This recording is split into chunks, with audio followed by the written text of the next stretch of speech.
Nagkaka-breakout dahil sa sunscreen? Nako, nasa maling tao ka. Nasa maling sunscreen ka. Ano nga ba ang kaibahan ng physical sunscreen sa chemical sunscreen? Ano naman ang chemical sunscreen? Literal ba na chemical na masama sa skin? Hindi. Chemical sunscreen use organic compounds as their active ingredients like oxybenzone and abovenzone.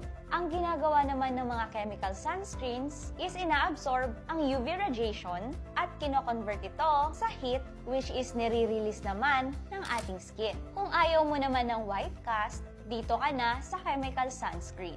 Physical sunscreen use mineral base as active ingredients like zinc oxide or titanium dioxide. These mineral sunscreen sit in our skin surface and nagkikreate ng physical barrier para mag-reflect at mag-scatter lang yung UV rays imbes na tumama sa skin natin. Reminder din na some physical sunscreen may leave white cast, especially if mas mataas ang zinc oxide nito. Kung meron ka namang sensitive skin, better na gumamit ka ng physical sunscreen because they are less likely to cause irritation.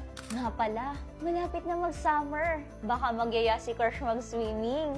Kung gusto mo ng sunscreen na hindi agad nawawash away, mag-physical sunscreen ka. If you want more skincare tips like this, join our group, BTY Support Group, and follow for more.